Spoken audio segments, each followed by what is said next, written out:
we've decided to know about the our panel goes through.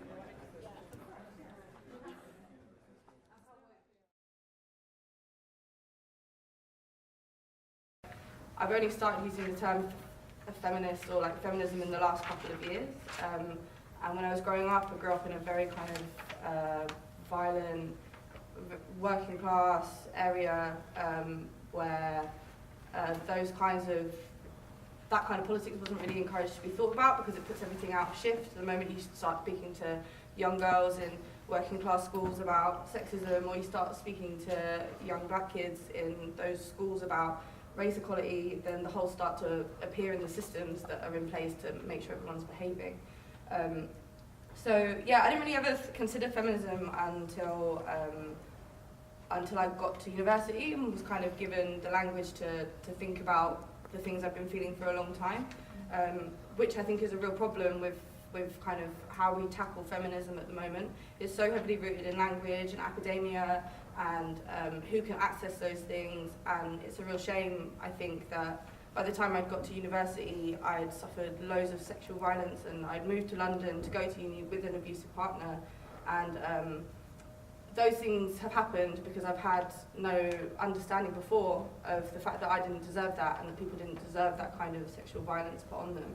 I think it was a given from where I grew up that was just how relationships worked. So when I got to uni, I met loads of people who were my first kind of gateway into the ideas of feminism, and they were, of course, all kind of white private school women who were doing a lot of kind of sitting around and thinking. And for me, for a long time, I was like, feminism that I saw then looked a bit kind of lazy. It looked like it was lots of people kind of patting each other on the back for reading the right texts, and I was never going to read anything, so I wasn't going to be in that gown. So yeah, my first encounters with feminism didn't really fill me with hope.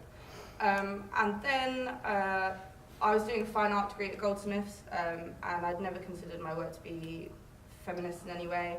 And then in my final year, I started writing poetry, and I wrote a piece called Body Apologies that was about sexual violence and was about trying to rebuild yourself after experiencing rape and domestic abuse, and trying to learn to like have a sexual relationship again or to trust people again.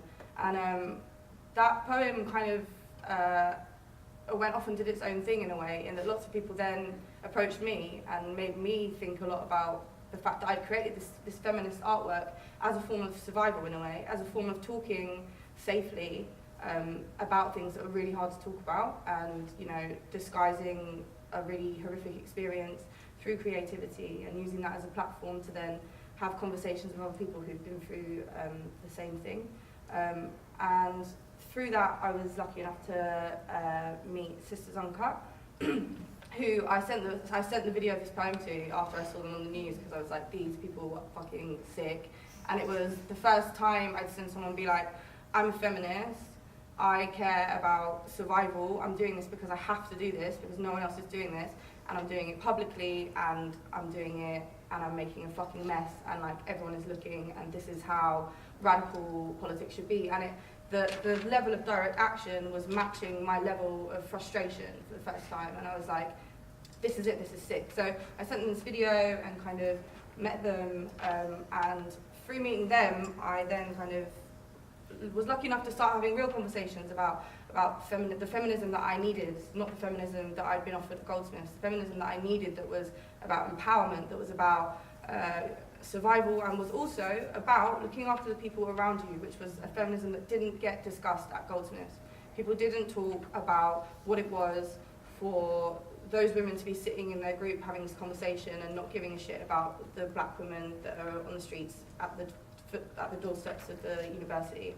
There was no, before Sisters, I hadn't had to think about, I mean I had because of where I've grown up, but at uni we hadn't had to think much about intersectionality, which is interesting considering that was maybe I'm like 2 years out of uni, and now it's such a buzzword for the same people that are going through these institutions. All they want to talk about is intersectionality. All they want to do is look like they're putting in the work to make sure that the intersectionality is happening, and I would argue that it's really not. I didn't really ever think about boxes massively until I started having to describe myself all the time, particularly in like radical spaces. of like, you know, what do you do and what's your pronoun and all this kind of stuff. And those are really useful like linguistic tools to talk about. And it is a really difficult back and forth of both being like, I'm in this box, this is my fucking box, and I'm here and I'm fighting for the fucking box, and also being like, burn down the boxes. Yeah. And that makes it really complicated. But like, I guess with intersectionality, that's a start because you're admitting that these boxes are merging, and a merge is a start. Like, it doesn't necessarily have to be burning down as much as it can be emerged. Like, I don't know if I'm as interested in personally the eradication of gender as much as I am a merging of equality for anyone on any spectrum of anything they want to be. Like, that feels, I don't feel like everyone has to not be man, not be woman at all. I'm very much a woman, and like, it's a big part of my identity. But I respect everyone else's ability to be that or not be that as well. Not ability, you know what I mean? Choice to whatever, be that or not be that. I don't want to not have the things that make myself me. I just want them to not cause me problems. I'm working class. My whole family is. I was the first person to go to uni. And working class history has a lot of history of direct action. You know, like striking is the power of the working class people. The only thing we have to kind of offer in the eyes of the people above us is our labour. So it's also the thing that we take away. So when I first started getting involved in kind of radical feminist action, it was really liberating for me to feel like I was getting in touch with history that had been throughout my family in the past and stuff. And when I was first working with Sisters Uncut, that's like the wrong term, one of the first things that we did was occupy a building in Peckham, and we were there for, how long were we there, like 6 weeks? A bit less than that, but it was like 4 weeks. 4 weeks. 4 weeks felt like fucking months. Felt like 4 years, mate. So we occupied a building in Peckham, and we occupied it and opened it up initially kind of as a community centre.